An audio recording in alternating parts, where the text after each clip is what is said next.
Hello. Hello, Robyn. How's it going? Hello. Swell. How are you doing, Stephen?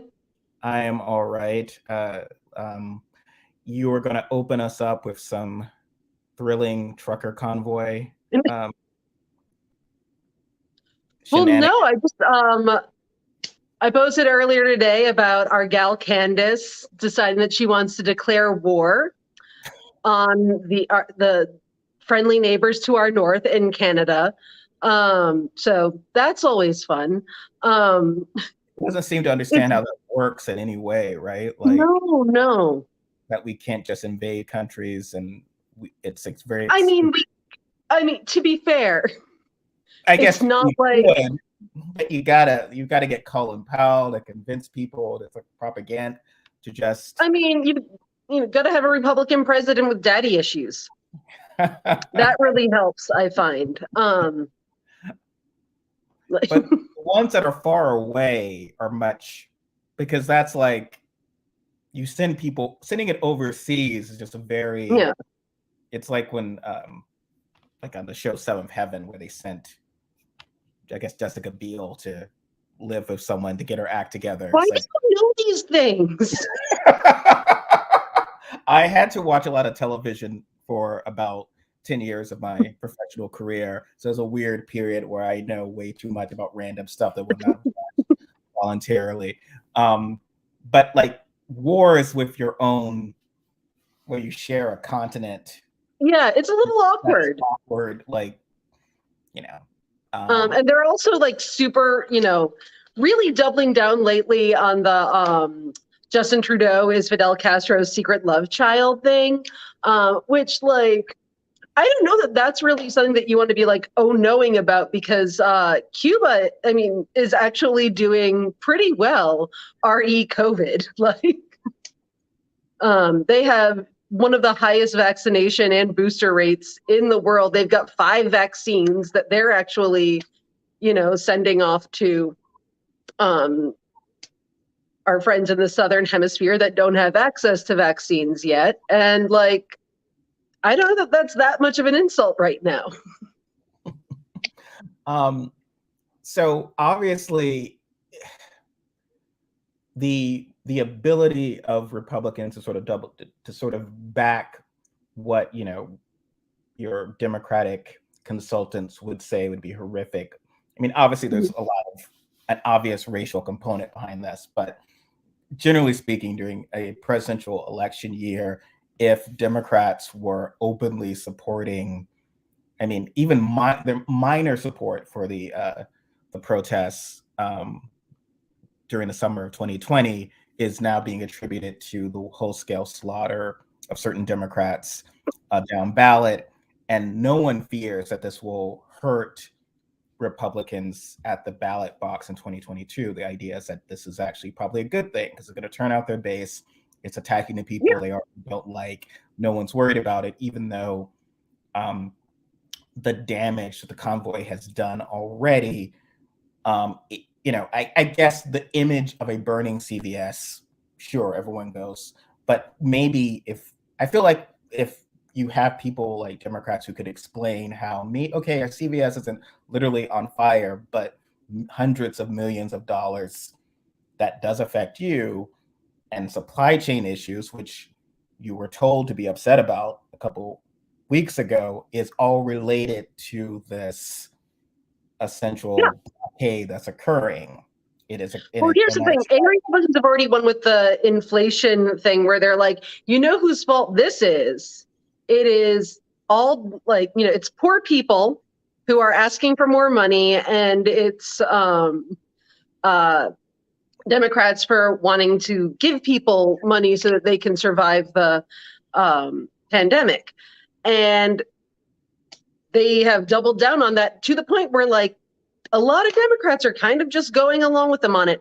And I find with Republicans, the reason that they can survive something like this and, we have trouble doing it is because they don't like go they don't do the thing where they're like, we are very disappointed and these people do not represent us.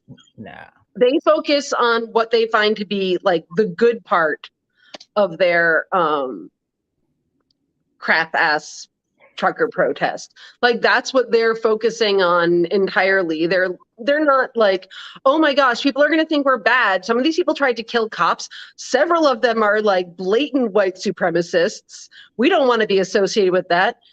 But you know, they focus on, oh no, these people, like, they just want their freedom. They're like, you know, they are good people. They're good people who have been pushed too far. And Democrats will not, they don't like to go there. They don't like to go there. Well, Because they are, the inflation issue, and I remember, and I can't recall, unfortunately, I think this was a Washington Post article. It reads like sounds like a New York Times special, but essentially about the inflation, how inflation was a problem for Democrats, which I always hate when it's spun as, because most elected Democrats are going to be fine no matter what. It's mostly about, you know, if it's a problem for people who are having trouble eating, and either they're not fixing that or it's being exploited. But the article talks about how Elise Stefanik was in a supermarket one day and noticed that the price of groceries was increasing. And it's like, okay, I don't know what Aaron Sorkin wannabe wrote this, but that's not like that. Elise Stefanik, the idea you're presenting, that she was in a supermarket and like noticed and was really concerned about people, you know, saw it's a banana, Steven. How much could it cost? $10? She actually saw someone having to put back like a kid's favorite snack, and a little girl going, but she's like, we just can't afford it this time, honey. And then like, oh no, I've got to do something. No, what happens? Elise Stefanik, probably one of her staffers, and you should not even ever mention Elise Stefanik without saying that she's an insurrection supporter who only is a third ranking Republican because she forced out the awful Republican who just said, okay, well, we should not have insurrections. You should always mention that about her. But it's clear that she was just exploiting. Like, this is something that's naturally going to happen. Like, you shut down all the production, all the supply chain issues, all of the ramping up, as people have commented, when close to 1 million people die, it is often hard to restaff certain, especially a lot of those people were poor. So also, these companies are reporting record profits because what they're doing is they're taking the fact that people know there's going to be a certain amount of inflation in this whole situation here, and being like, okay, and in the meantime, we're going to jack our prices up way more so that our profits increase. Yes, it's what like Tyson Chicken has had like incredible, like they've doubled their profit margin. Yeah, because they're not what the market will bear, and other companies are doing it. So now's the time, and it's just presented as inflation. Oh no, what can we do? And there's a supply chain. Actually, and meanwhile, like, CEOs are getting bonuses and everything, and it's not. No one is, because no one wants to sound like Elizabeth Warren about it and talk about the CEOs profiting. Who, by the way, is talking about this a lot lately, which is good. I think it's important that our leaders say, hey, no, this is not us. This is the corporations. And the fact is, the corporations are like, this is like doubly good for us. We're going to get more profits. And on top of that, we're going to get Republicans back in office, and they're more friendly to us anyway. It's a great deal. I mean, when Joe Manchin, his whole thing of like, oh no, there's inflation, so we can't do anything that would help poor people suffering from inflation, like literally the child tax credit and other examples. Instead, you know, it's not even just like he said, oh, we need to change this bill to make sure these corporations are not getting any more giveaways or freebies because they're obviously profiting from the pandemic. So, but we need to obviously make profiteering, like, is literally what they are doing. Like that, it's gross. And but deep down, I mean, they've said as much, right? That the more people are desperate, they're more inclined to take jobs, more inclined to do them at the levels that whatever crumbs are tossed to them. And, you know, that's the corporations. Like, you can't help. Why are you helping them? You shouldn't help the poor people. And, you know, the tax credit, paid sick leave, all of this helps the worker and not the corporation who wants to benefit from the fact of, look, I need to staff up again for my restaurant and I need to pay people, you know, what the bare minimum, even though I will increase everything. So it's I mean, the best chance of fixing the inflation thing is to attack the folks who are profiting from it. But Yeah. it's as if there was this attempt to ignore what was happening. So, again, on the corners of the internet, I cruise. I see a lot of people are just having this whole thing of like eye rolling sense of making fun of people or even acknowledging inflation. It's like, oh, in other words, it's kind of almost a Baghdad Bob thing of this administration's done everything wonderful and great. Do you want Trump back? And how dare you complain about inflation? And that's not at all helpful. I don't think that you are saying that Not we really. don't like Biden or anything personal about Biden, but it's like clearly inflation is an issue. Republicans are talking about it. If you're not going to talk about it, if you're going to pretend, then you set yourself up for failure. I mean, I think every election where incumbents lose big is when they present as, what do you talk? Everything's wonderful. Everything's great. I think 2016 had a lot of that. 1992 actually was one. That's what's always frustrating to me, because when you get a lot of folks like Carville and others, when they believe everything, it's like, oh, well, don't be woke, or don't be, a lot of, it's like, well, the reason you won in 92 is because you seized upon anger and offer solutions to that anger. And usually the party in power, like Bush, came across as clueless. And then there's a classic debate moment between him and Bill Clinton, where he's like kind of giving some random platitudes about the state of the economy. And Clinton connects to this woman in the audience and saying, I feel your pain or whatever, but there's a problem and there's an issue. And I mean, 96, again, like 2016, the idea was to pretend that there wasn't a problem, like everything's wonderful. And I get that. You can't, it's hard to, you've been in power for 8 years. You have to understand that people are like not actually going to buy that for the most part. Like the people who are saying this for the most part are people who are relatively well off, who aren't struggling in any capacity, who, have a, have it pretty easy in certain ways. They're not really struggling, and they're quite frankly not actually going to struggle no matter who the president is, if you want the truth. And they think that everything is also fine for everyone else, and that everyone is just sort of exaggerating the things that they think are bad, like in order to like undermine Joe Biden's progress or something and make it seem bad. And, it doesn't, good Lord, there's like a whole other way to go with this, which is to put the blame where it should go, on corporations. And the fact that they have built an entire economy on fucking over workers. Like, yeah. I mean, but that's bad, and we can go after them for that. But pretending there's no inflation is not similar with, like, I think inflation, crime, and COVID. The perception of crime is always, there is this perception of increased crime and increased violent crime, for right or for wrong. And the issue should be to address it, not in a reflexive, lock everyone up kind of way that Republicans need to do, but like, okay, here's how we can address this. Here's where these issues are, specifically homelessness.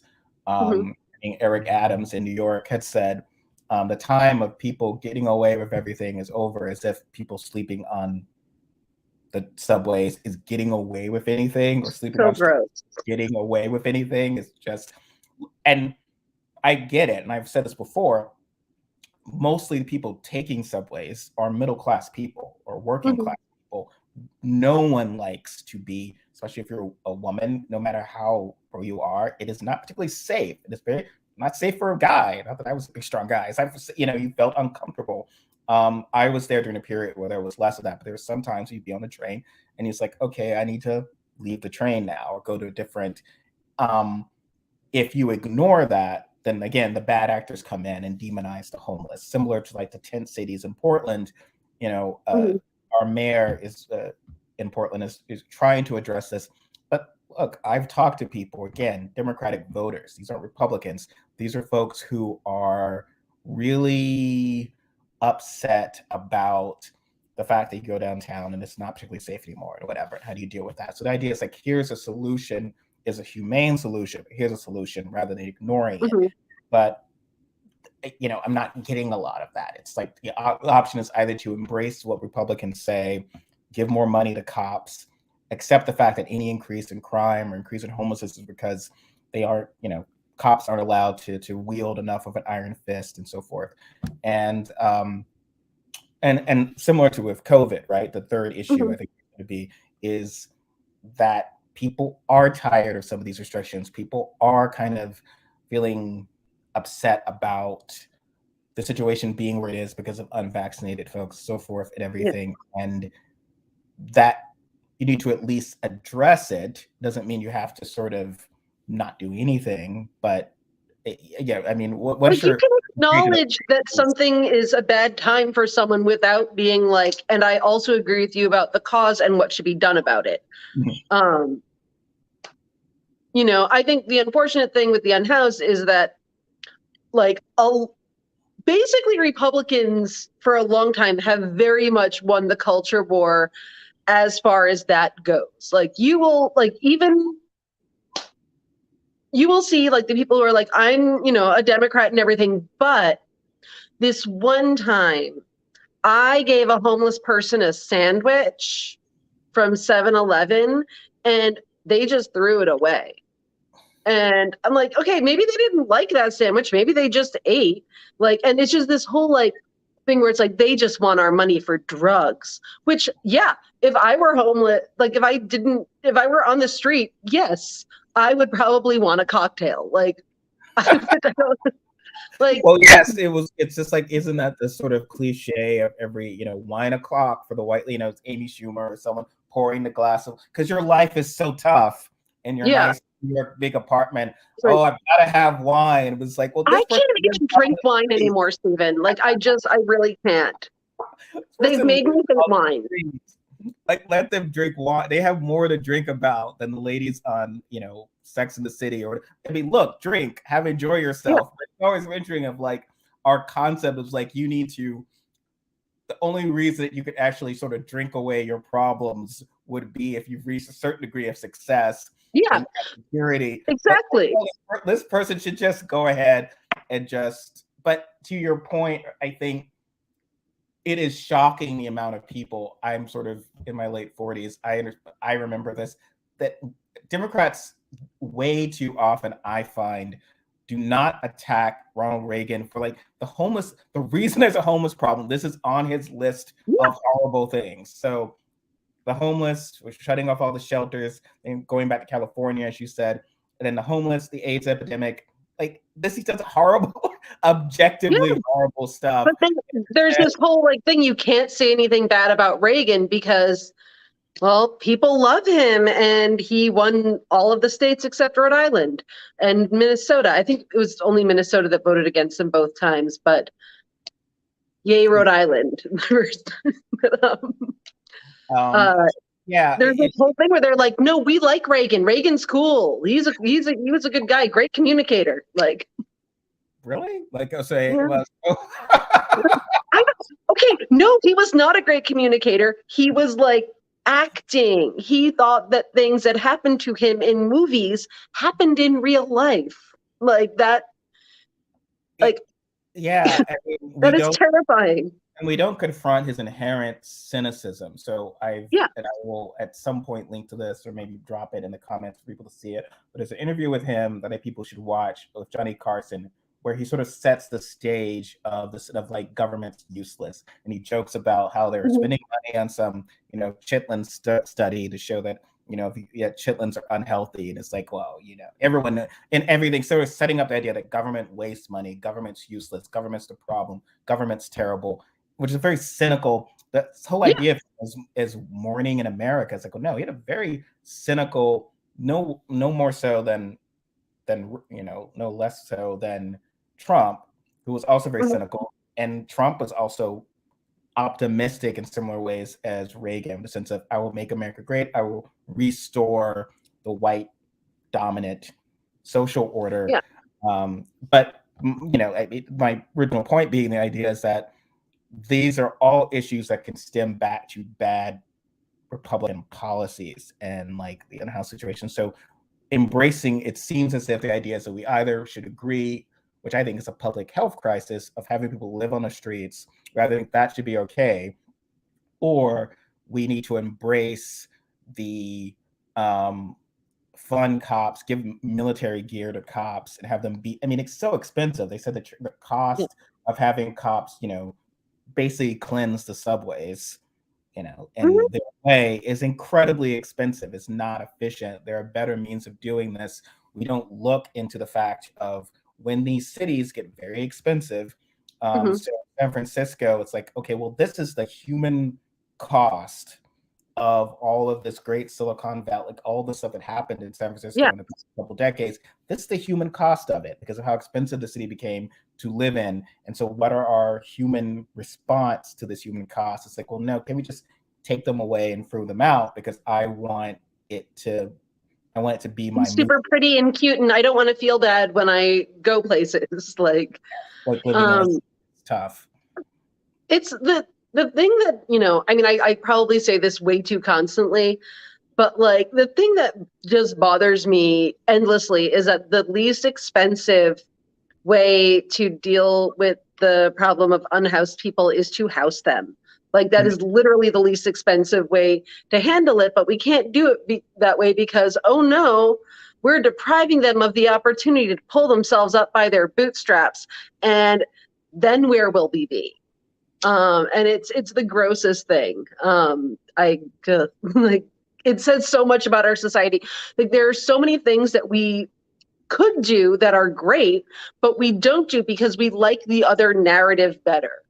Like we like the narrative of this guy hit rock bottom and then he got back up and he worked his ass off and now he is on his own doing great.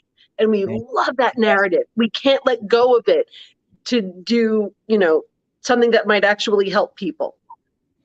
Yes, and no one wants to accept just, maybe it is a zero sum to a certain degree, but structurally, you can't have Jeff Bezos without, for every Jeff Bezos, there are like maybe hundreds, thousands of people at the very bottom. That system is structured so that when you have people that high, you're going to have people cast aside. That's how the system works. And no one wants to believe, there's just not, the idea is like if everyone worked hard, everyone would be Bezos, or even not Bezos. I mean, that's, I think a lot of Americans don't recognize, when I wrote about the lady this week from Seattle who's traveling to Rome for pasta and stuff like that, and just the degree of wealth. Which is completely freaking insane. The degree of wealth. I mean, and I'm a freaking citizen. I'm not going there for pasta. I'm going to my kitchen for pasta. Wow. Yeah. Everyone should just go. You're as good as Rome. I mean, I know people who live this way. People have seen it, and but a lot of, and I think the American problem is that people don't consider themselves, who work at Amazon at the executive level, they don't consider themselves wealthy, even though by our standards, it's like, I have $1 million house, but that's not really wealthy because they don't want to think of themselves as wealthy. It's like, okay, well, so my Portland neighborhood isn't really, I'm not that wealthy. I still have to work. I could only take a year off instead of 2 years. So no one really wants to. I'm not wealthy in comparison to my friends. Yes. And, I do. I mean, you can see people very much feeling that way. They're sincere is a scary thing. I don't know if it's scary, but they are very sincere. They're like, no, this is actually not enough money to do all of the things that I want to do. Mm-hmm. That's so true. I mean, I think one of the comments of some posts that you and I had written, someone had said this, there's a degree of,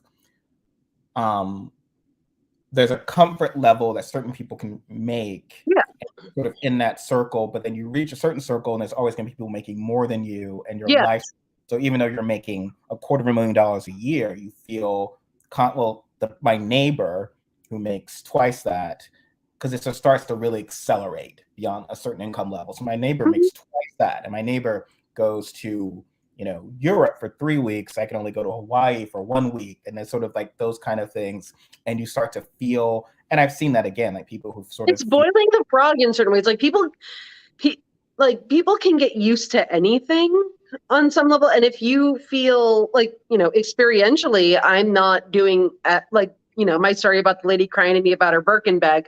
Like if you feel like, you're less than, that is very ingrained in your head. And also a lot of these people really, really truly do not know what it is like to be poor, or they do not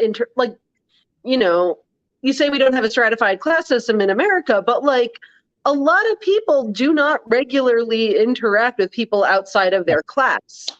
and on purpose. If in New York, you can live basically a mile away from someone in abject poverty, but you don't. Yeah. Most because you shouldn't go in those areas, right? So you use crime as a way of that segregation of the poor. Like, don't be in those areas, don't be in that, and we just don't know the degree of poverty or that there exists. And I think when Maya Contreras was here, I think one of the things, and I'd love to have her back and someone else on this to talk about, because populism, I think, is a term that's very, I sort of see some of the negatives associated with that term, especially from Trumpism and so forth, and what a lot of the conservatives are doing, and what they apply to populists, like the populist uprising of the convoy and so forth. But to what you were saying, I think there's a sense of the Democratic Party there, because it's very aspirational, right? The ideas that should come up, so you get like the Obama stories and so forth, and that's our aspirational leaders. And then we put a lot of stock in experience. So you get someone like Nancy Pelosi, and we'll follow her, but her awareness of poverty is very far away from it. And everyone might disagree with it, and they talk about the governance and talk about this, but it's like there is a benefit in knowing from what you're speaking. And we joked about it. I think Evan joked, about her having the expensive refrigerator and all those things. It's like it's a no issue. It's like, I think for a lot of people that was a real issue. It reinforced or disconnect from reality. And it's like, you can say, well, Trump always connected in a different way of sort of the average. He connected to the sort of the Archie Bunkerness of its normal guyness.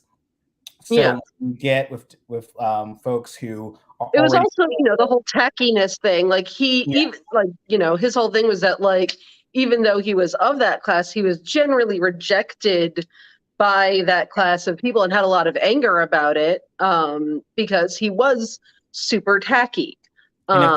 I'm super tacky, but people accept me for who I am because I only hang out with other super tacky people. Well, isn't that what a TV show, that's how you would write that character? It's like the billionaire character. How do I get them to like him? Everyone in his world thinks he's too tacky. It's the Beverly Hillbillies, right? Yeah. Even though obviously that's not his background, the idea is that's same root is why people were connecting. And of course, it's his enabling the sort of terrible behaviors. So if you get a sense of leaders who are already far wealthier than even claim to speak for, for the quote unquote working class, and they also, because of their sense of aspirational, they're not tacky. So you just feel like people who, here's all the ways I'm better than you.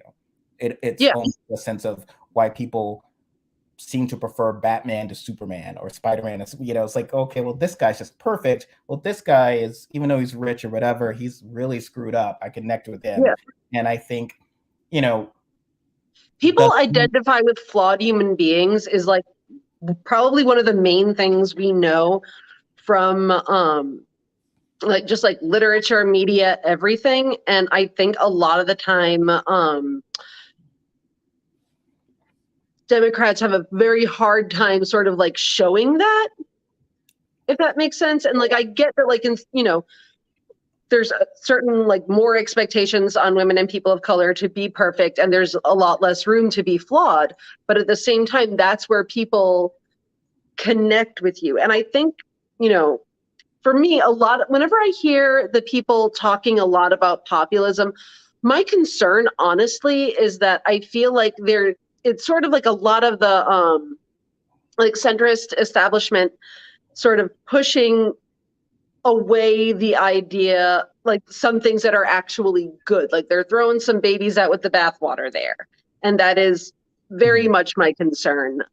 Like they're like, nope, we hate populism. Therefore, elitism is great.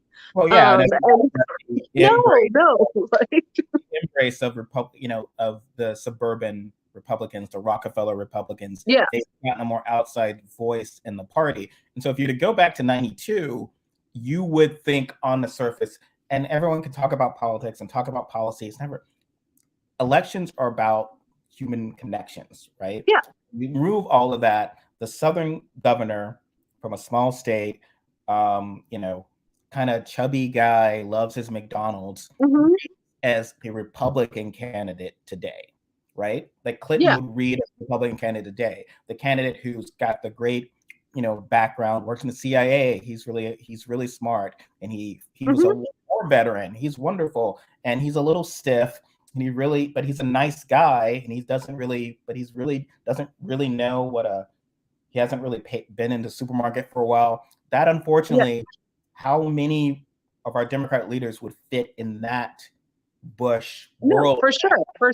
And that's the challenge of where the party has gotten, because you can talk about all of these leaders, I'm sure, are morally superior to Lauren Boebert, but when you run into the debate, she's the one who's like, I've paid bills recently, or I've done this recently, and you have people who haven't. We're just going to lose that argument, that connection with regular people. And it also, it affects policy, it affects a lot of things. And yes, I'm, super progressive, but I think Bill Clinton, as I said in an article this week, is an example of like how, the center left can also do that successfully. And it doesn't have to be like, we're better than everyone else. And just like, because I really do, a lot of the pushback that I, got from that post was, oh, well, how do we convince them that we don't think we're better than them? Because, obviously the reason for that is that, like, they have bad opinions, and that's why we think we're better than them. And I really, like, I get that feeling from a lot of people who are sort of in that, like, club. Like, I'm like, wow, you totally are kind of super snobby about shit. Like, it sounds like a con, doesn't it? It sounds like a guy saying, Robyn, Robyn, how can I make girls think that I'm a nice guy? Yeah. Be a nice guy? Because the way you're asking is really super creepy. Like, a lot of people really liked this Twitter thread this week that was, someone being like, well, we are better than the people in rural areas. And, it shouldn't be elitist to have to say that. To say that. And I'm like, okay, but like, you realize how that comes off, right? I mean, I grew up in a rural area, and then I moved to an industrial city, and then I moved to the Midwest. So like, I have lived in all of the places that people have certain opinions about. And, in all of those places, I've met awesome people and I've met shitty people. Probably one of the smartest people and funniest people I'll ever know in my entire life grew up in, this shitty rural area with me. It feels so creepy to me to have people like sort of react to, like, I understand why people react in that way, because they're like, oh, well, these people are talking shit about us, and they're, talking shit about, people who live in cities, and we know what that's code for. And yes, it is. Totally. But at the same time, it still does not come across, it's still not a good look.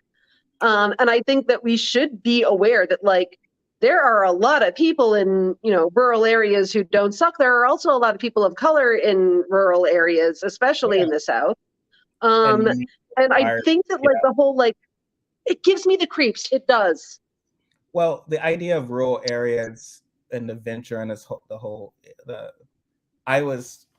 I get it, and Rebecca had written this in the post I about the Pennsylvania election. I get how this become this sort of original sin of Sanders support versus Clinton support, and the ideal of Connor Lamb is sort of an idealized because he's a veteran or whatever, but he's all these things that well, how does this connect to rural voters? And sure, make your case, make your appeal. I am not, it's very interesting because I did not stand for either candidate in that.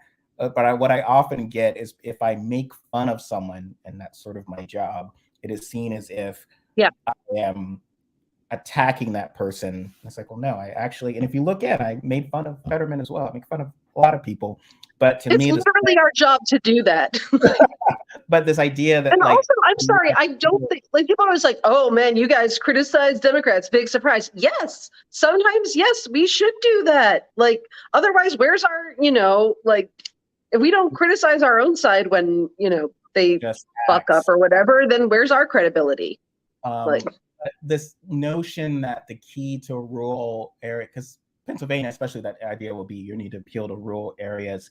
And it's somehow the clean cut, as you said, aspirational. Lamb is the key to it. And to me, it just reads like, well, Lamb is your key to winning over suburban never Trumpers, right? Yeah. If that's what you want to do that. That makes perfect sense. But I don't think it's going to win over your rural. And if you don't like Fetterman, if you think he's terrible, that's fine. But when you're mocking how he's dressed, is a really weird. Realize that you're also insulting like a whole swath of people who also dress like that. Well, and that's might not be terrible and might vote for you. Like, and it's been a theme because what I've seen also is like it's perceived as, oh, he's a cosplay socialist. He's pretending that he's one of the, that's why he dresses that way. It's like, or he's a big guy who likes to wear, who doesn't want to wear casual clothing. I don't think that's like, oh, instead of wearing a suit, I'll wear normal kind of clothing.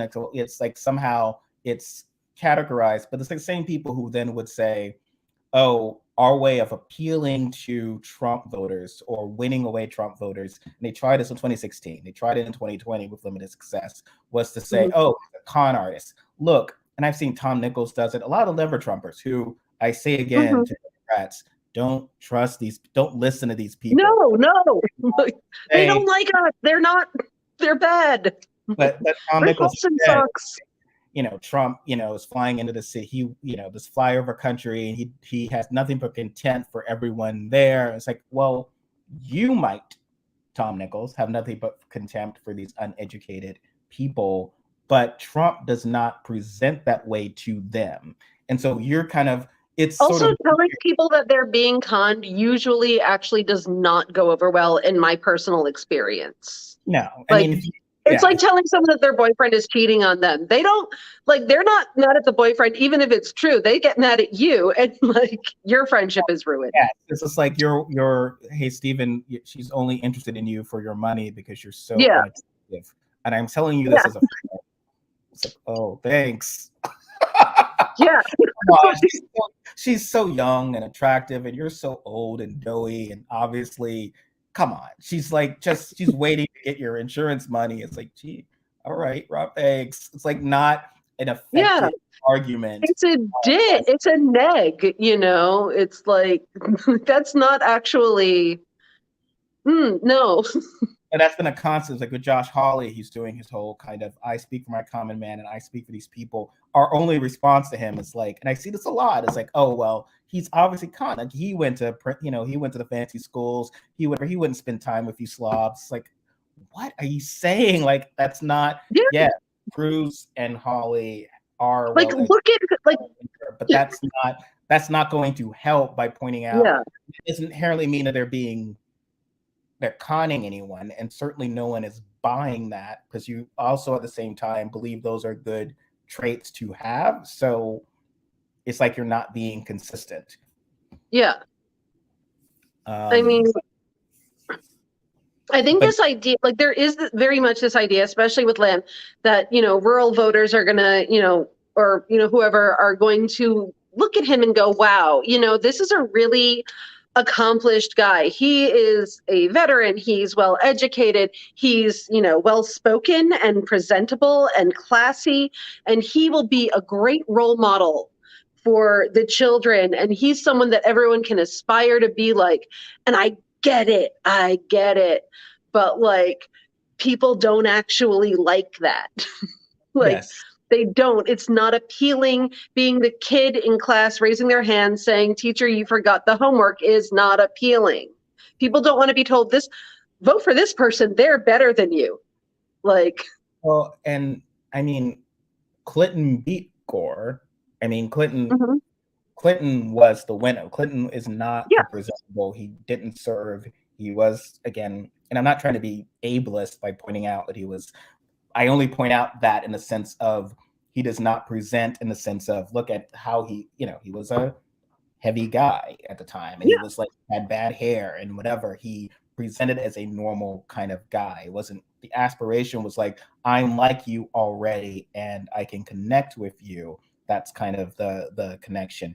And so when someone decided that putting Al Gore in really well-tailored suits was going to somehow make a difference against Bush, and like, well, obviously Bush is an idiot, and that would somehow connect.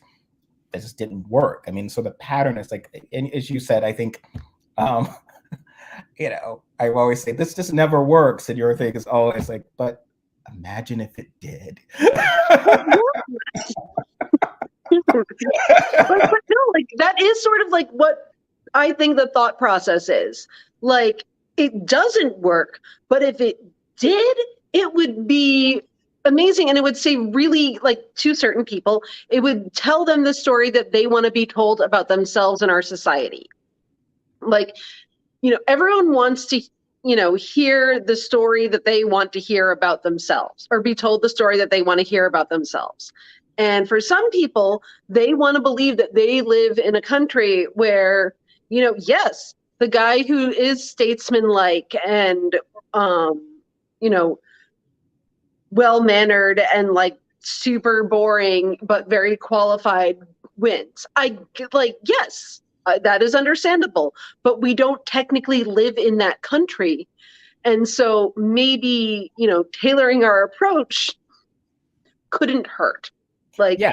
You have to deal with, I think, the world you live in, not act as if you live in a totally different world where people have the idealized thought processes that, I mean, we don't. We have people who think that Tom Hanks eats babies. Like, we don't live in this, fancy world where people are like, you know what? I don't care how, not charming this person is. They are unbelievably qualified for this job. No, that's not the world we live in. That's not America. If it's so important, I mean, the problem with Sarah Palin, who was more popular person on that ticket, is that she's unstable. There is no reason why the Sarah Palin who presented that people liked more than, especially in the base, that they liked more than McCain, would have failed if she was not had to be inherently unstable. So Trump's a corrupt mobster or gangster or whatever. So I think what happened is that, and I've seen this a lot, like someone to be an insult to mobsters. I've met some very nice people. But I see this a lot of when someone is like, why don't, it's like, geez, I just want to nominate the Supreme Court. I want to win. Can't we just put Tom Hanks or, George Clooney, have them run for president, and they can hire some talented wonks and Buttigieg and Klobuchar, and they'll put those folks in the important things to do. And I was like, no, God, no. That's how you got Trump. And it's like, well, Trump is an overtly horrible human being. Yeah, and I feel but also, like, if you're a Republican, you're like, he did good. He got all the shit we wanted. Yes. Like, that's not I don't. Yeah, I mean, and Hanks, I don't get evidence that there are certain celebrities I mentioned are objectively terrible. Let's weed out objectively terrible people. Yes, horrible human beings who incite violence we should not nominate. But ultimately, this is, to the extent that we're realizing that our electoral process is incredibly flawed, and in certain ways it's a popularity contest. And when I'm told on the same level, vote blue no matter who, then at a certain point, it's like, okay, maybe the no matter who is someone very popular, somewhat Teflon, gets elected, brings in, the wave of talented people to do what we want, and we get our Supreme Court justices, we get our bills passed, because that's ultimately. I mean, Milli Vanilli that shit. Yeah, that's here's the thing. Milli Vanilli, yes, they, lip synced and stuff, but the people who actually sang those songs made some very good songs. Those are good songs. I stand behind that. I don't know if we've talked about this. Blame It on the Rain is a jam. That's a great album. I was very upset when they like the guy. So why don't you get that guy and give him the Grammy? Like they literally burned the Grammy in front of the person. He's like, well, I'm right here. Just give me the Grammy. I sung on the album. Like, no. I know. Well, I don't actually see how off topic, but I don't see how Milli Vanilli is necessarily less disingenuous than people being totally auto-tuned. Like, look, they perform the videos, they visualize the concept. Yeah. And I feel, I would be fine with like, look, I just want to sell. You're going to sell X amount of more records. If I'm not in the video, fine. I am accepting of this is a symbiosis. So yeah, I'd rather have people who are good at singing. I'd rather have people who are good at singing sing, and super attractive people lip sync if that is what the public wants. To that, then have people with robot voices. And I feel like we've mostly gotten past the everyone has the weird same robot voice thing. And I think that is a good thing. But I would actually prefer that rather than do that, people just lip sync to people who sang well. Yes. I mean, I like listening to people who sing well. Yeah. End of the day. I wonder if, I'm sure our listeners are very upset with us for being so cynical about this, but I'm just like, again, if you get to a vote blue no matter who point, at a certain point, then it's just like no matter who should be someone who can win, someone we have screened so they're not like a Kirsten corrupt, all like in steel type, basically her biggest donor being GOP donors now is just like, okay, well the point of vote blue no matter who is to, vote for these people who are, kind of not that great, who are kind of like that's really like what I have found that is like directed at. Like these people are clearly not what you are into, but just suck it up and vote for them.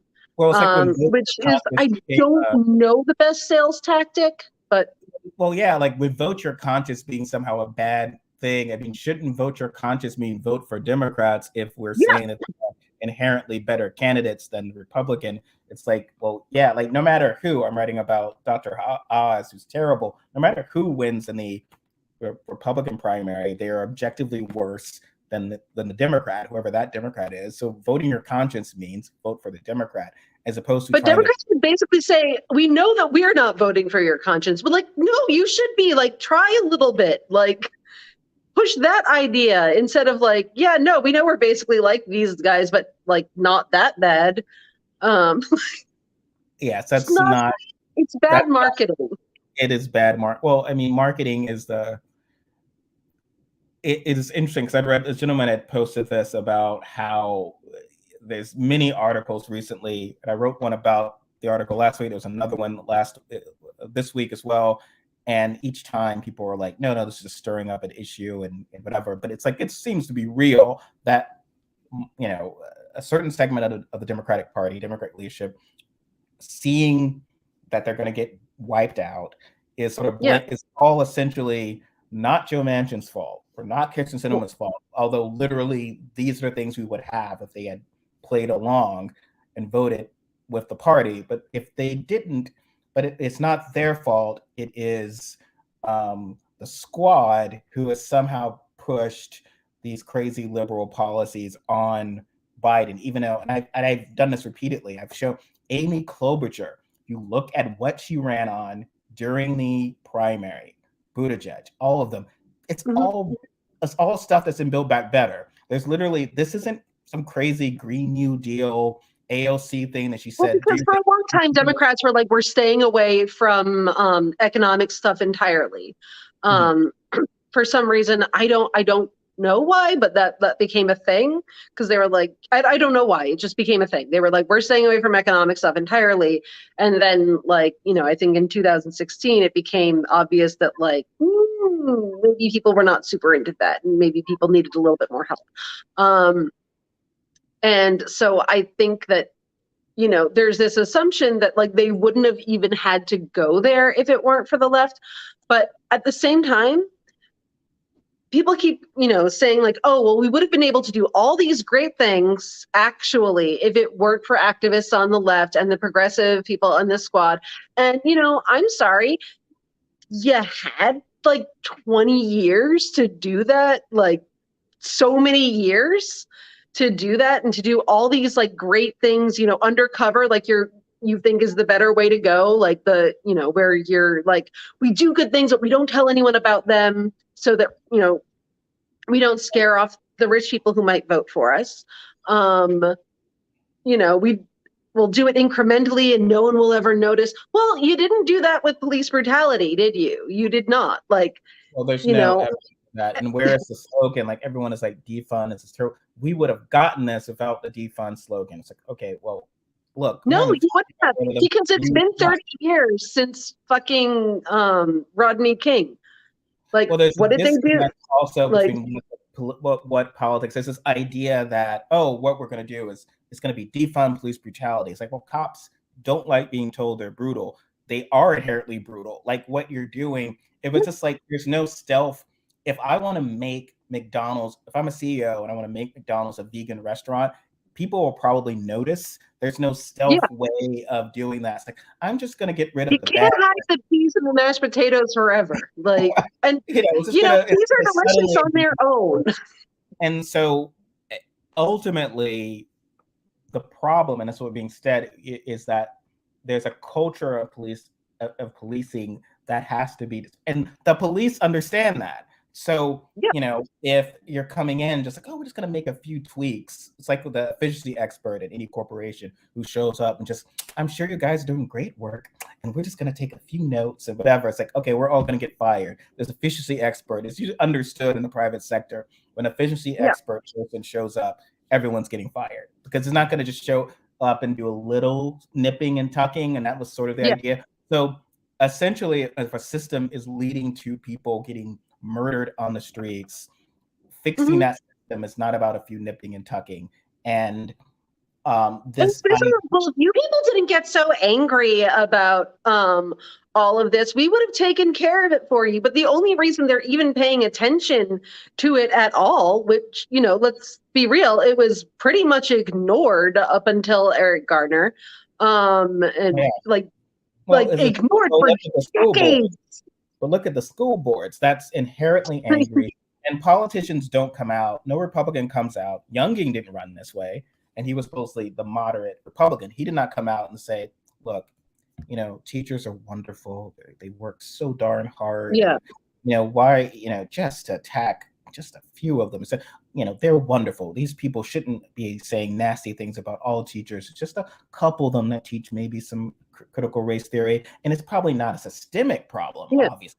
We're just going to go in and maybe fix it. They don't say that. It just says this is corrupt. This is what they're doing. It's child abuse. They don't care about smearing teachers, and they steamroll it. And so, don't be afraid of leveraging the message.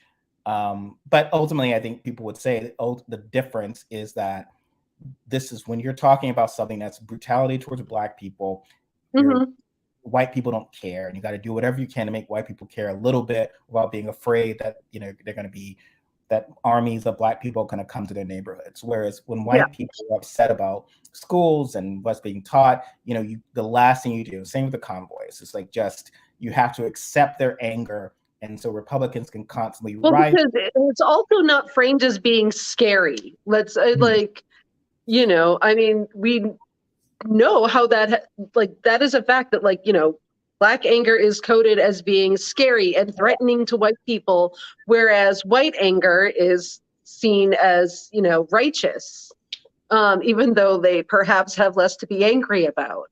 And I'm just sort of not perceived as a threat, even though it is literally often a threat. With when they try and take over cities and so forth. And it's actually scary, but Republicans lead with the fact that they don't seem scary. That it's totally fine to show up. How dare Merrick Garland the right of someone to just yell at school boards and so forth. But my sense of that is like I mean, every time I write about police brutality, someone getting killed, immediate thing is like, oh, that defund, that's why, and whatever. And I'm just like, I'm done with it. First, show some compassion for the people who got murdered before you want to do the I told you so campaign, and come up with something better. Like if you are not a Black parent with a Black child, maybe as the white moderate to whine about some sort of slogan is not productive. It's insulting. Like instead, say, here's what I'm going to do to try to fix this, because the slogan's there. If it's done damage, it's done damage. And what's sort of honestly, I think all the damage that it's done has been bullshit. And I think that like quite a few white moderates have like landed on being like, well, we were going to help you, not be murdered by police, but you all came up with the wrong slogan. And so we can't. So we spend all of our time telling people that, we don't believe in your bad slogan, that we love the police. And, like, I'm sorry. That's maybe where I'm a little bit of a conspiracy theorist, because I think I know exactly what they are doing. They don't want to, do their, gentle reforms any more than they did 30 years ago after Rodney King. Like for them, like ideally, they would love to like go and like 1994 crime bill it up, like be like, we're tough on crime too, and then get all those votes that they think will come with that. Like that is, but they feel that people are getting in their way. And it's selective anger, right? Because a lot of those folks who get upset about slogans, they are often from the Hillary Clinton can do no wrong contingent. I'm a fan of Hillary Clinton, but objectively, deplorables had a negative, like, and no one, it's not accepted to ever trace that back, like that. The deplorable comment, it's only what caused Clinton to lose in key states was either Stein voters or the Comey letter, even though there's still a lot of evidence tracing to the deplorable statement, which Republicans latched on and talked about a lot, of like, she's insulting half the nation, because they immediately were able to, just like defund, twist a statement where she just called you guys deplorables.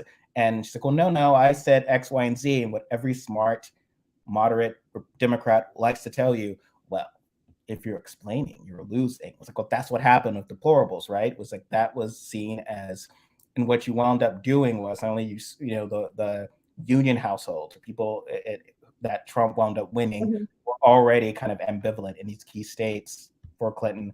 They wound up fleeing, and the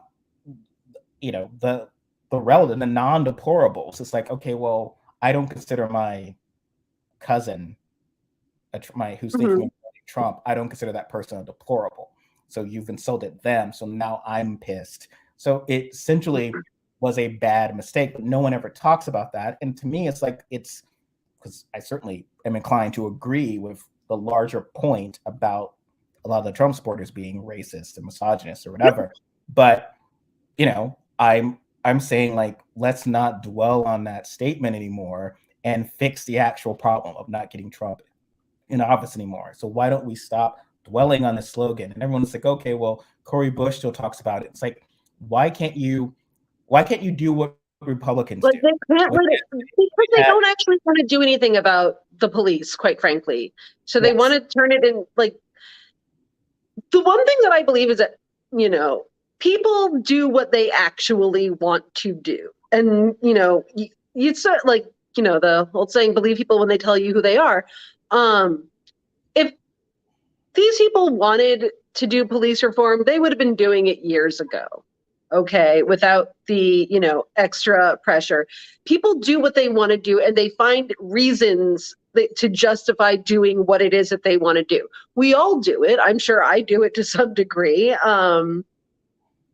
And pretending that, like, oh no, but for, this one thing, everything would have been great. No, if you really cared about police reform, you would have, nothing has been done. Not like, despite the fact that they're like, oh no, we really see how defund the police led to all of these murders happening, despite the fact that no police were defunded. Like, and just say, I'm not doing that, I'm going to do Yeah. this. It's very easy to do. The reason I brought up is like Kinzinger, Cheney, every good Republican, they are able to ride the good Republican train because of Bobart and Yeah. Green. They love them. So there's, in 2022, in November, there will be a lot of fake moderates in certain key districts who will win because they're Mhm. going to be like, well, even though I would, of course, vote against the Equality Act, I, of course, completely support the Supreme Court overturning Roe v. Wade and all of that. But, I'm not going to be mean about it like Marjorie Taylor Greene. I'm going to be polite. And then, of course, much like Younging, Yeah. the white moderates and the suburbanites will swoon and support this person. And yet, people like Abigail Spanberger and others will be incapable of seeming to do the same argument, which is, even though I will vote for every one of these liberal things, I am not going to say defund the police. But it's a weird thing. It's like Republicans are able to keep the same policies and the same platform as their extremists, but just package it nicely. And I think Well, because I think part of it is that there's shift. actually like agreement there, whereas there really isn't on the left as much. Like they're like, we actually agree with all these people and everything, maybe not the way that they're going about it, but we agree with them on everything. Whereas like, I think, on the left, it's very much like, no, these people are crazy. We want nothing to do with them. They are That's bad. We are good people. Believe that's a us. very And good like point. also, that's not attractive either. Like it really isn't. Like part of the reason, like the fact that Republicans don't actively, say, well, those people are trash, is actually like a good plan. It is because, even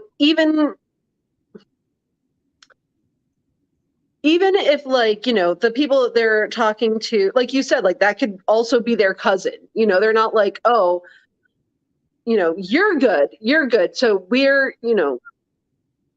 trying to appeal to you, the good Republicans, and not these tacky people who we hate. Well, it's like their Um, sister like soldier. they don't fully denounce them. And I think that is actually very smart because, when you if they were to shit on those people, they would, they don't know who they're insulting, quite frankly.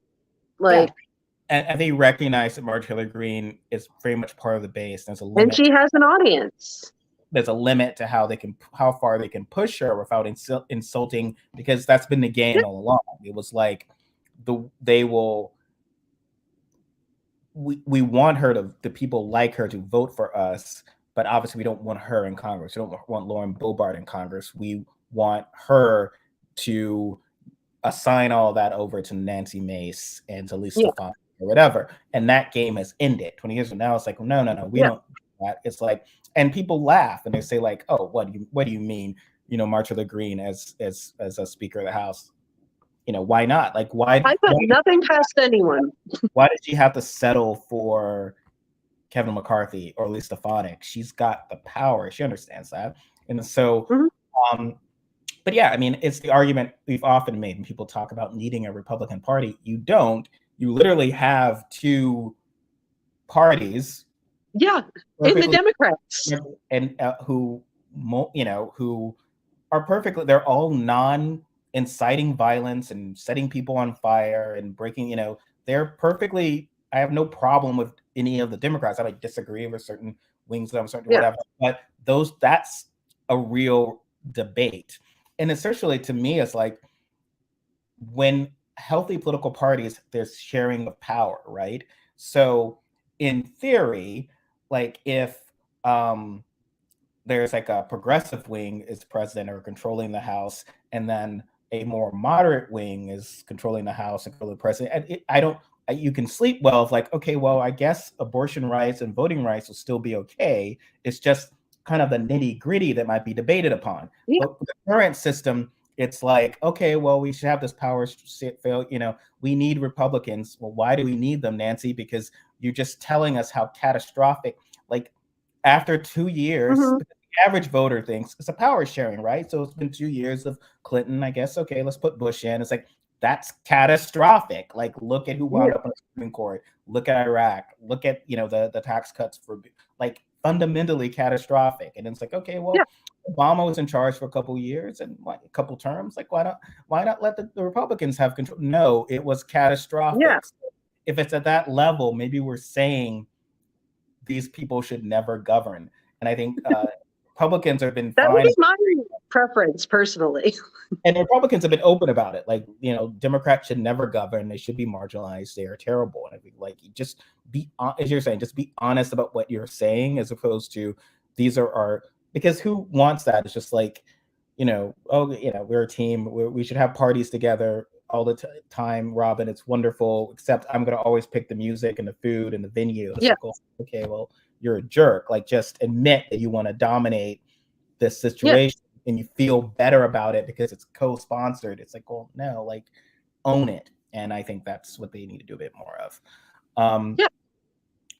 So what else were you what you had going on this week? I know you wrote we talked about the rule thing you wrote about, and Candace Owens, who's just absurd. But I know she's your favorite. I was funny. I keep forgetting I have her blocked, so I will sometimes I don't see her stuff. You do? Oh no! See, I have to say, I will cite. I love all the crazy. I do on some level. Like, I'm like, yes, tell me more about how you think the moon landing didn't happen, ma'am. I'm here for it. No, but yeah.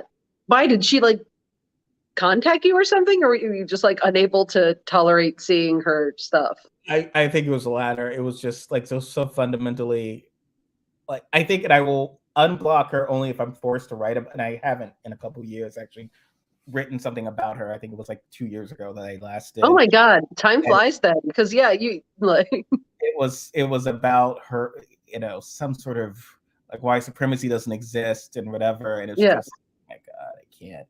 I think, the idea that, like, she makes her money basically saying that Black people have all the control in the world and they're racist and white people are the victims. And that's certainly something that white people will pay for. Oh yeah. It's the minstrel show. People like compliments is my very simplistic view of the world. People like compliments. It's so fundamentally twisted and bizarre. Like, it's just not how, but I mean, there are people who look at the world and that is what they see. It is, I can't, and you've written a lot about the men's rights activists and something of they really believe that women control the world and dominate them and everything. And it's just like, I mean, where do you fundamentally get this in this data or something? It's astonishing. This is the thing. It's like, it's all a matter of perspective. If you're like, if you're a man in this society who's not having a great time, like you're like, oh man, clearly I know who's at fault. It's the women. Like, it's the women who don't love me. And if, and they are exercising their power by not loving me and not, whatever. Like, that is, it's, people get stuck on their own shit, really, is like, if you're, everything is perspective. If you are like a man who is being rejected, if you are a white person who feels like you don't know how to navigate the current like social environment, you're like, I feel oppressed, I feel bad. And then there's this person telling me that it's okay that I feel bad. And this person telling me, like, who's at, like, you're great, who sucks are the people who are making you feel bad. And obviously people like that. Like, that's a human thing, but it's been used to radicalize a whole lot of people. Oh, absolutely.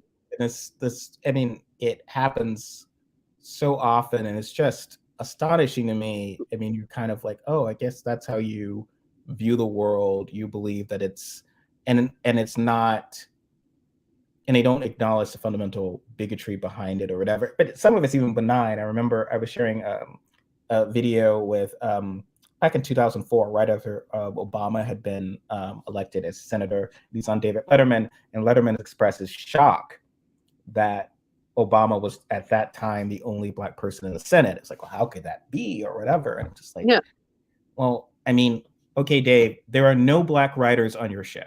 Yeah. So let's presume that it might be harder to get elected in the Senate than to write stupid human tricks. And whatever the system that gets people in your, and he even said, he used to laugh because he loved the fact that he was this guy from Indiana who only hired, who was boss over people from Harvard and leagues, and those are the people who got hired. It's like, okay, well, that's funny, but you're part of the system that is only creating that white men were writing for you, and one lady who you probably have sex with. That was Cassie. And I know her. She's cool. And that is, but there was often that connection, and I was writing this up because Dean Baquet, I'm pronouncing his name, I'm sure, had written about in an interview with the New Yorker. He talked about how at the time, who could have guessed that Donald Trump would win? As if, well, I guessed. A lot of people did. Yes. Yeah. Did not talk to a single Black person or any liberal or whatever. Apparently not who you were talking to. Maggie Haberman laughed in Keith Ellison's face in 2015. Mm-hmm. Oh, when yeah. he was like, well, I mean, Trump's ahead of all the polls. If he keeps up like this, he'll probably win the primary, and then he'll have a good chance at the presidency. And they all laughed in his face, and we're even like George Stephanopoulos was like, you don't really believe that, patting him on the head as if he's a silly Negro. Yeah. And it's like, well, okay, he was right. how many presidents prior to 2016 looked like Trump, as batshit evil as Trump? Because we've gone there, and how many of them were competent women? So the fact that anyone had this presumption that she was like the shoe-in candidate, and that, oh, what kind of world would it be if America didn't elect the competent woman and instead promoted the clueless white guy? It's like, well, just look at literally every other. Look at America. Like somehow this is different from every boardroom in the world, or every like look at America. Look who's on your boards. How many of your bosses are like Donald Trump? Like how many of them are? So this notion that it's somehow absurd, but that's the condition of like, well, that just can't be. And I felt like that reaction from Letterman was like, this just couldn't be. It's like, well, because everyone's in a bubble to a certain extent. Unless you're forced to not be because of by virtue. Sorry, I'm reading the thing right there. I'm very distracted today. It's been a day. Unless you're forced to by virtue of being, sort of not a fish out of water, and or a person who is in someone else's space regularly. If you're, a Black person who's constantly around white people, if you're a woman who constantly has to observe, men in the boardroom, then you're less surprised by things. But if you're in this world where, everyone just is basically sort of okay, or at least pretends to be, you are going to be shocked by certain things. And I always say people very much got on me for saying, no, people from the Rust Belt are still super pissed about NAFTA. And at the same time, I get that because they didn't know anyone who was still pissed off about NAFTA. They never met anyone like that. They were like, that is absurd. Why would people still be mad about that? They were going to lose those jobs anyway, which is my favorite thing that people would say. And it was horrifying. But Sanders upset Clinton in Michigan. And so the option is either Sanders is a great candidate, or as many thought that he was, benefiting from a strong anti-Clinton vote. Either of those would be maybe a alarm bell of some sort. Like if there's that strong and anti-democratic establishment, anti-Clinton establishment vote, should do something about that or address it. And often what I would hear is a sense of, well, it's just not fair that even exists. Yeah. But voting is not fair. No, it's not. But like also nothing is fair. Yes. So the question from about the batshit guy who destroyed Griswold, because you'd written about this. Oh yeah. I got that one yesterday. Not guy, three guys in Michigan running for like top lawyer of Michigan are, they want to get rid of Griswold versus Connecticut, which basically means that they want it to be okay for states to prosecute women for having abortions. And honestly, I've been saying forever not prosecute women for prosecute married couples for taking birth control. Yikes. Which has been endgame for a very long time with like the quote unquote pro-life movement. That has basically been where they've, been headed for a very long time, because it's not necessarily just abortion they're mad about. It's not like, oh no, babies, we care so much about these babies that can feel pain and whatnot. No, it's about, they're still mad about the sexual revolution, much like incels. Like they're mad that women can have jobs and work outside the home and are not being evenly spread amongst the population of men. Yeah. Well, it's something that would happen a lot, and I would love to find someone that we could talk to about the community from this, because often it was happening in the Trump administration. Someone would do something horribly, terrible like this, or attack trans people, or gay people, or minor, or like the Muslim. And every time there'd be a wave of people who would tut and say, "Don't get distracted.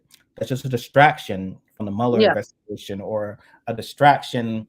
And it's like, well, these are real human lives, and I think they really do want to do this. It's not that there's this sort of almost, and not to invoke Godwin's law, but it was a problem in, with Hitler. The idea is like, oh, he's just using anti-Semitism to gain power. And I think what a lot of Republicans and a lot of of establishment Republicans and a lot of it's bad that works. They believe, they believe that this is just a way that they are feeding their base to get them to vote against their self-interest, except their self-interest are racism and misogyny. Like a lot of these people, that is their self-interest. Also, I don't think, quite frankly, like Democrats really did want to put economic stuff on the back burner for a long time. And like, especially like in 2016, like there was that very large contingent that was like, no, if you discuss economics at all, that is racist. Because they didn't, which was weird. But no, like Democrats didn't want to do a lot of economic stuff for a long time.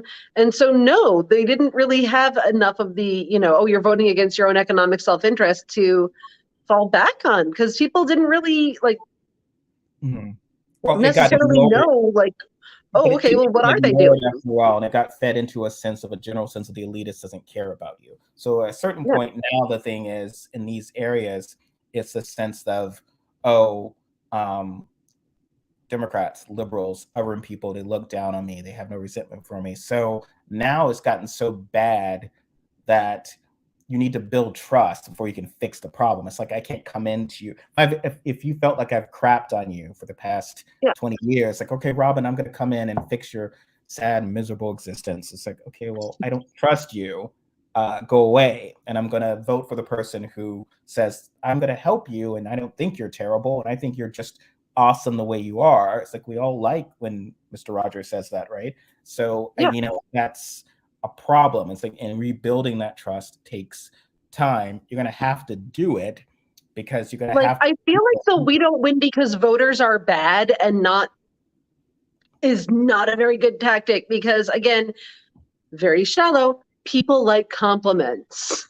Well, yes. Well, it's the idea that it's the problem. We're not teaching civics, except I think we do to a certain degree. And I tested out of civics.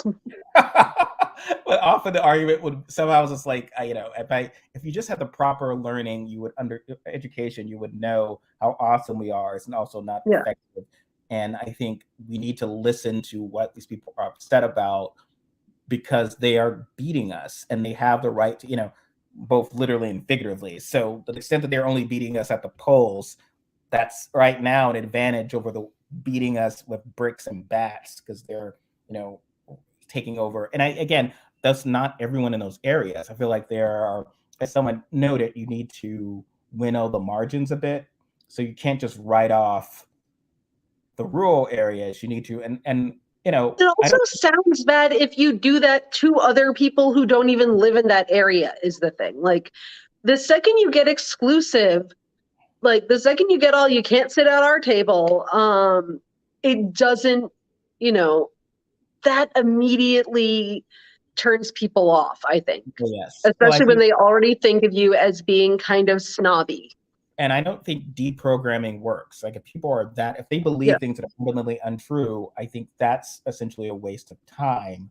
But presuming that everyone in these rural areas, let's say Trump counties that are like 80% Trump or whatever, that all 80% of them are QAnon is a bad idea. I think even if it was 60, if you got that, because there is that percentage of people who maybe are not terrible, but also don't want to be insulted. Like, I mean, I feel pretty insulted whenever people on CNN or MSNBC start like talking about, well, we know what those Midwesterners are like with all of their stuff that we saw in Roseanne one time. I am not John Goodman, sir. Yes, and the rural diners, I mean, a lot of the folks you said, like, most of those people are assholes. You're talking deliberately to the assholes. It's not even that they're assholes. As a former diner waitress, I worked at Mel's Diner in Rochester, New York. Mel, the that's people like who Alice, are at diner, what? That's Alice, right? Yeah, Mel's but like there's a chain. Okay. There's a chain of Mel's diners, and I worked at one in college, and the people who come and sit at diners it's not that they're assholes, it's that they're weird. Like, that was the first person I ever met who, like, in person, who was like, what never happened is the moon landing. Like I'd never, like, people who are at diners that early in the morning and sitting at the counter, it's often because they can't find anyone else to listen to them. Even those who love them.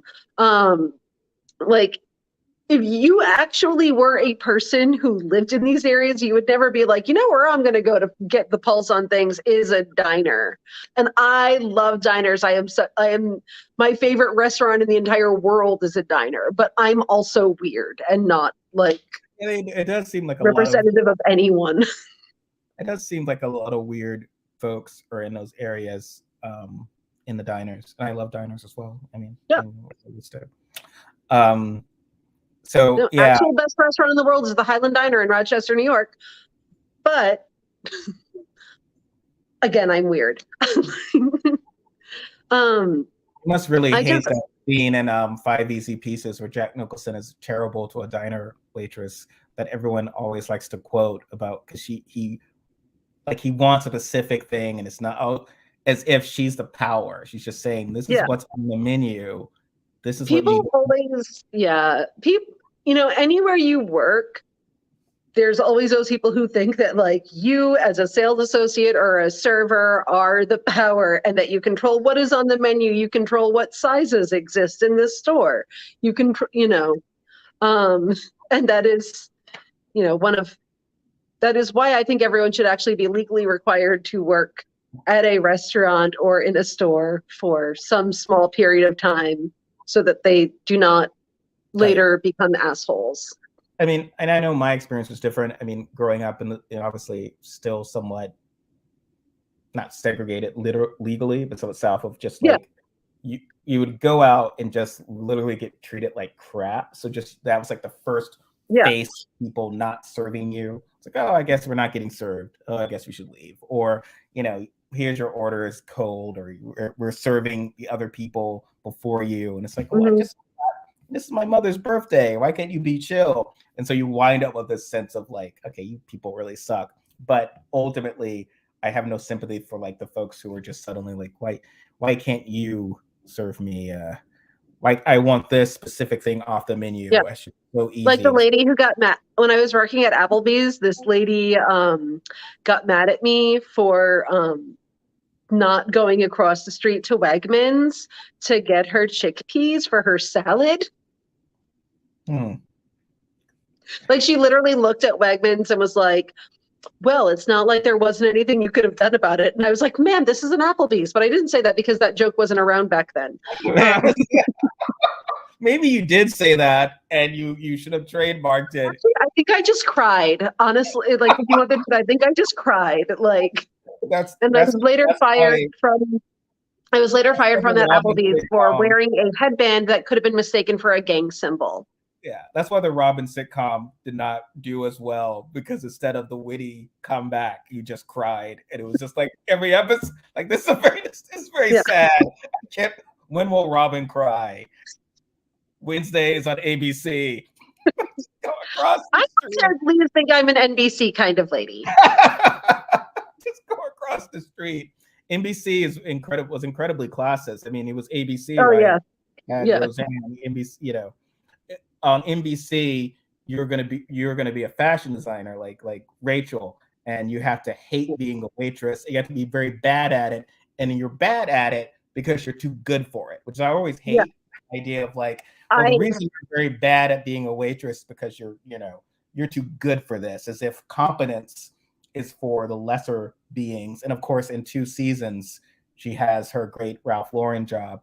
That whole theme song was a lie. Your job's a joke. You're broke. Well, none of them were broke, and all their jobs were kind of what they wanted for the most part. So that's kind of not how the world works. But I never watched Friends except for like when I had to do that one article for Quartz about the Friends, and then I watched one season and I said that I was like, this is horrible. I really like support my teenage self in not watching this show. Before we go, how would you sum up why you believed it was terrible? I'm intrigued. It was just, I don't know. I just found it like everyone like super annoying except for Phoebe. Like she seemed cool. Everyone else kind of seemed like actually terrible. Well, yes. Also, like honestly, like it's one of those things. Like my sister was very obsessed with Jennifer Aniston, so I automatically hated Jennifer Aniston. Like it was just like law in around these parts. Did your sister have the haircut? No, she sort of did. She had the later one where it was like, the layers in the front. She didn't have like the big like round helmet one. Yeah, no. Actually, a hairdresser did try to give me that, and I was like, "I'm sorry, no." And then I got a new hairdresser, and that's my story. I had the same haircut from like it goes from here to here since like childhood, except for a short period of time when I was really bitter about a certain naturally blonde ukulele playing actress who thinks she's quirky stealing my fucking haircut that I had for my entire life. So I had a different haircut at that point, but otherwise it stays pretty much the same. I'm very blabbery today. No, it's quite all right. I'm glad but I think you had mentioned before we went live, you're getting your haircut soon. It's going to be your first post-pandemic. Or actually, yes. I should not buy my second haircut. It's my second COVID haircut. Well, so yay. Enjoy. Okay, well, thank you everyone for joining us this week, and next week we will be less angry. I'm always upset. And I'll have shorter hair. Yay! Well, that's enough excitement for everyone. Bye. Thank you, Robyn. Right. Good night.